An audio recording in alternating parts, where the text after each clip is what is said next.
Good morning students, welcome in path of ज्ञाना।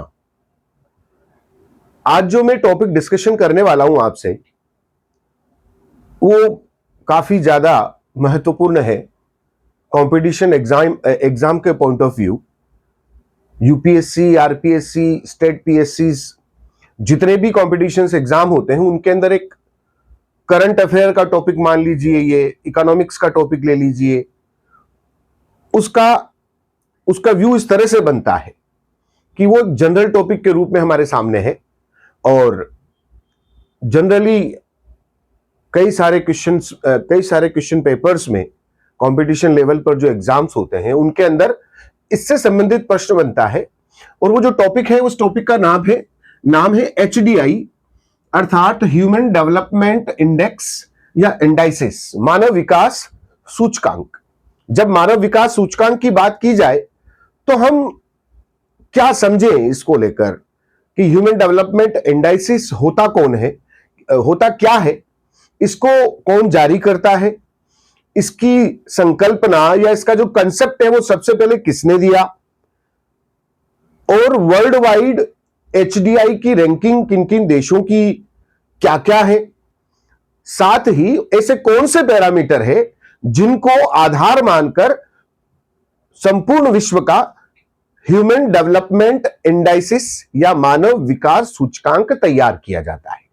इन सब बातों का डिस्कशन आज के इस वीडियो के माध्यम से मैं करने वाला हूं। जब भी हम HDI की बात करते हैं तो सबसे पहला प्रश्न बनता है कि यह जो HDI है, ह्यूमन डेवलपमेंट इंडेक्स है, यह जारी कौन करता है। जब जारी करने वाले की या उस संस्था की या उस इंस्टीट्यूशन की बात की जाए तो एक नाम आता है UNDP। UNDP इसका full form United Nations Development Programme, United Nations Development Programme, अर्थात संयुक्त राष्ट्र विकास कार्यक्रम। यह एक ऐसी संस्था है, यह एक ऐसा फोरम है जो क्या करता है, HDI ह्यूमन डेवलपमेंट इंडाइसिस को जारी करता है। प्रतिवर्ष का भी हो सकता है, कई बार कुछ समय का अंतराल भी हो सकता है इसके अंतर्गत, जरूरी नहीं है प्रतिवर्ष यह जारी हो। अब सबसे पहले बात अपन करते हैं कि ये जो UNDP है ये है क्या। ठीक है, यह एक इंटरनेशनल फोरम है यूनाइटेड नेशंस का। 1965 में 1965 में इसका निर्माण हुआ था। इसका गठन 1965 में हुआ। United Nations Development Programme UNDP के नाम से जाना जाता है। यह मानव विकास सूचकांक को जारी करने वाला फोरम है। यह एक संस्था के रूप में भी अपन देख सकते हैं। अब जब बात करते हैं कि यह जारी करने वाला संस्थान है तो इसका जो कंसेप्ट है, किसका, HDI का कंसेप्ट, इसकी संकल्पना किसने दी। दो व्यक्तियों के नाम मैं आपके सामने ले रहा हूं, उन व्यक्तियों के नाम आप अच्छी तरह से याद रखें। दो व्यक्ति हैं, एक तो है भारत के अमर्त्य सेन, भारत मूल के अर्थशास्त्री। दूसरे हैं पाकिस्तान के जो अर्थशास्त्री थे महमूद उल हक, ये पाकिस्तानी थे। सेकंड नंबर है महमूद उल हक। इन दोनों ने मिलकर 1990 में HDI के कंसेप्ट को दिया। ह्यूमन डेवलपमेंट इंडाइसिस के कंसेप्ट को देने वाले व्यक्तियों के नाम दो मैंने बताए, अमर्त्य सेन और दूसरा नाम मैंने बताया महमूद उल हक। उल हक कहां के थे, पाकिस्तानी थे, और अमर्त्य सेन कहां के थे, भारत मूल के अर्थशास्त्री। सबसे बड़ी बात क्या, 1998 में अमर्त्य सेन को अर्थशास्त्र का नोबेल पुरस्कार मिला था। इंपॉर्टेंट बात मैंने आपको बताई, इसको भी आप नोट करें कि अर्थशास्त्री जो भारतीय मूल के थे अमर्त्य सेन, उनको 1998 में क्या मिला? इकोनॉमिक्स में नोबेल पुरस्कार प्राप्त हुआ था। किसके लिए? वेलफेयर इकोनॉमिक्स, जिसे अपन कहते हैं ना कल्याणकारी अर्थशास्त्र। कल्याणकारी अर्थशास्त्र के लिए इनको 1998 में क्या मिला था? नोबेल पुरस्कार मिला था। सो एचडीआई का कंसेप्ट देने वाले व्यक्ति ये दो हैं। तीसरा पॉइंट इसके अंदर यह आता है कि ये जो एचडीआई है इसके पैरामीटर क्या। सबसे इंपॉर्टेंट बात अगर अपन करें तो एचडीआई को जारी किया जाता है तो इसके पैरामीटर्स कौन कौन से होते हैं। जब भी इसके पैरामीटर की बात की जाती है तो 3 पैरामीटर हमारे सामने आते हैं। ठीक है, एचडीआई इज इक्वल टू, क्या होता है एचडीआई, किसके बराबर या कैसे उसको कैलकुलेट किया जाता है, कैसे उस इंडेक्स का निर्माण किया जाता है। तो 3 ऐसे मेजर्स हैं, 3 ऐसे पैरामीटर्स हैं जिनको हम इसके अंदर आधार मानते हैं। फर्स्ट वन इज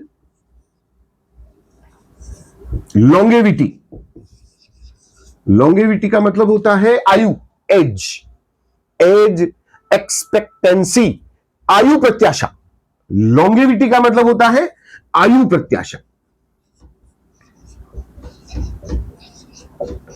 यानी कि औसत उम्र कह सकते हैं अपन साधारण सी भाषा में कि औसत आयु किसी भी राष्ट्र के नागरिकों की या किसी भी देश के नागरिकों की एवरेज एज क्या है, औसत उम्र क्या है, उसकी बात अपन इसके अंतर्गत करते हैं। ठीक है, तो अगर हम औसत आयु की बात कर रहे हैं तो भारत की जो वर्तमान औसत आयु है प्रत्येक नागरिक की वो 72.7 72.7 वर्ष है।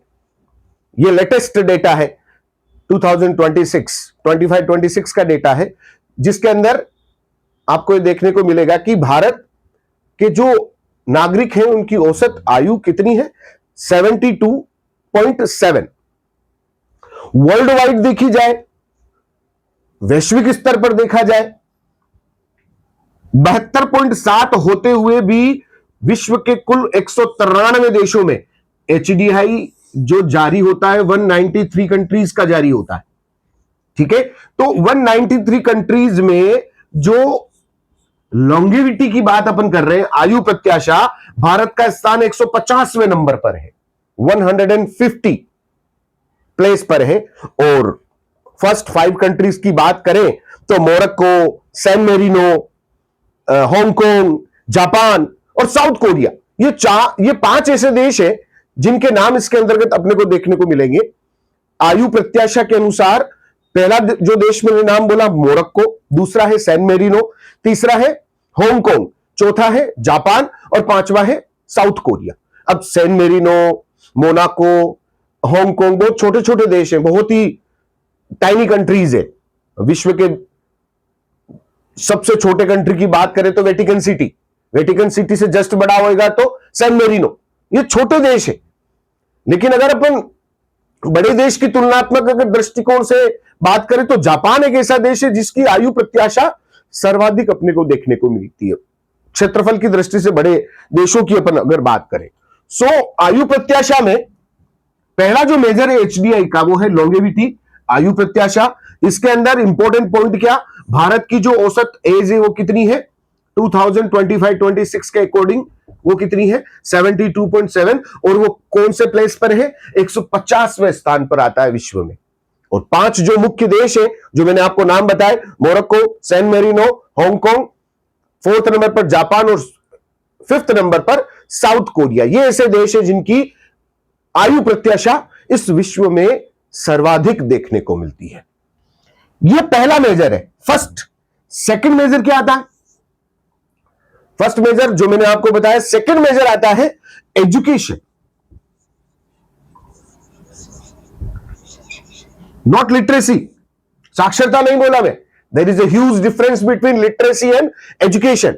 लिटरेसी तो एक साक्षरता यानी कि पढ़ने लिखने का ज्ञान, एक सामान्य ज्ञान, कि कोई व्यक्ति ऐसा जो जिसको लिखना आता है, पढ़ना आता है, वो लिटरेट है, एजुकेटेड नहीं हो सकता। वो 100% वो एजुकेटेड हो, जरूरी नहीं है।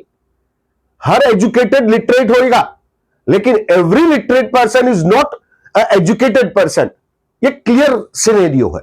वर्ल्ड वाइड एचडीआई का इंडेक्स लिटरेसी के आधार पर सुनिश्चित नहीं होता है, वो सुनिश्चित होता है एजुकेशन के आधार पर, शिक्षा का स्तर, the level of education, not the level of literacy.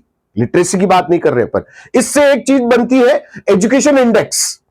और वर्ल्ड वाइड एजुकेशन इंडेक्स की जब भी बात की जाए, एजुकेटेड इंडेक्स कैसे बनती है, वहां के एजुकेशन सिस्टम को लेकर बनती है, वहां के एजुकेशन के स्तर को लेकर बनती है, वहां के एजुकेशन इंस्टीट्यूट को लेकर बनती है। तो वर्ल्ड वाइड अगर अपन इस सिनेरियो को देखें, एजुकेशन इंडेक्स की बात करें, तो इंडिया का जो प्लेस है वो 101 नंबर पर है, भारत का स्थान 101वां।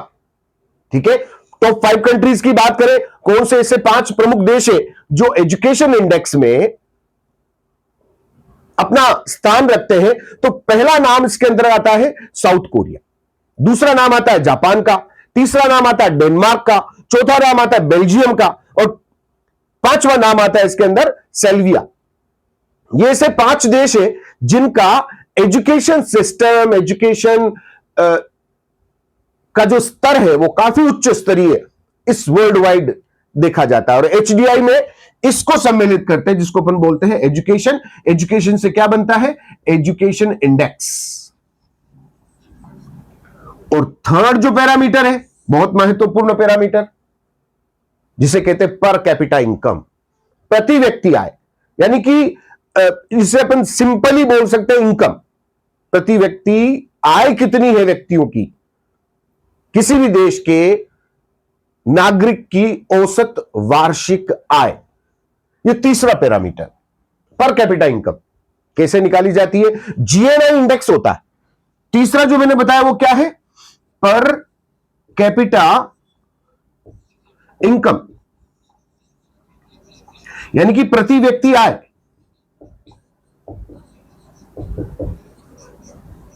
और पर कैपिटा इनकम निकाला जाता है किससे, GNI, GNI gross national income, सकल राष्ट्रीय आय के द्वारा इसका कैलकुलेशन किया जाता है। GNI divided by total population is equal to GNI index.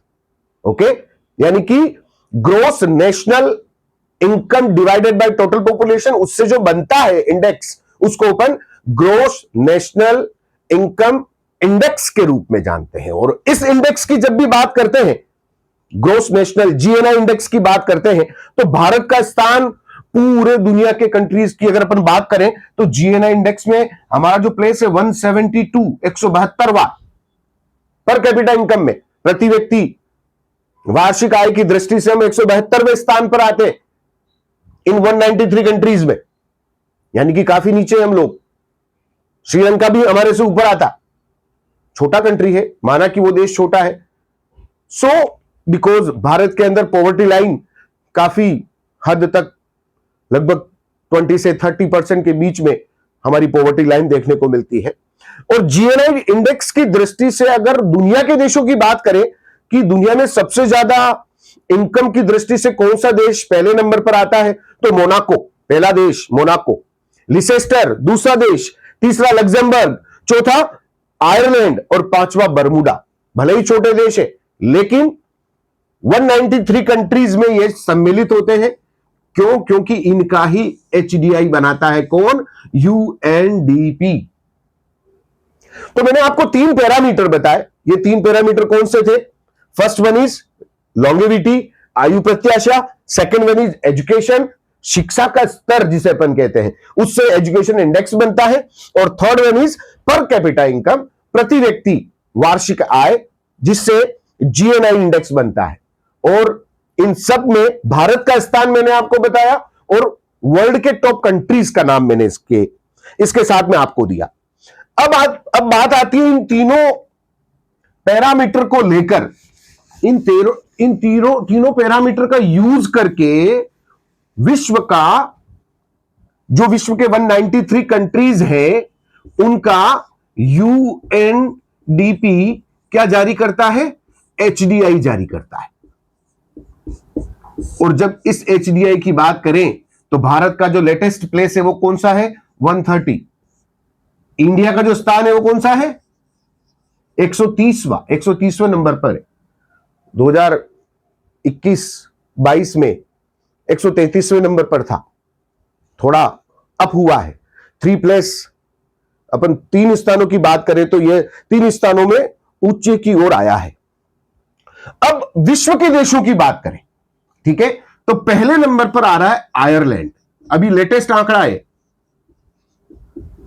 Norway और स्विट्जरलैंड ऐसे 2 कंट्री हैं कि जिनको सेकंड नंबर पर रखा जाता है।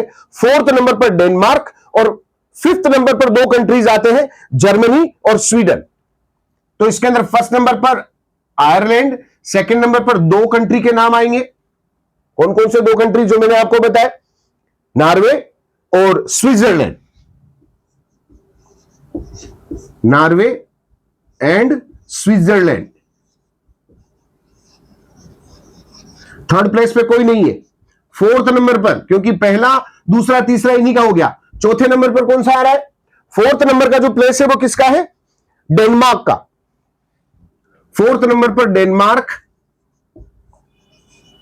और 5th नंबर पर पुनः 2 कंट्री आते हैं, 5th और 6th, यानी कि 6th प्लेस किसी का नहीं है, 7th नंबर पर है। 5th नंबर पर जर्मनी और स्वीडन।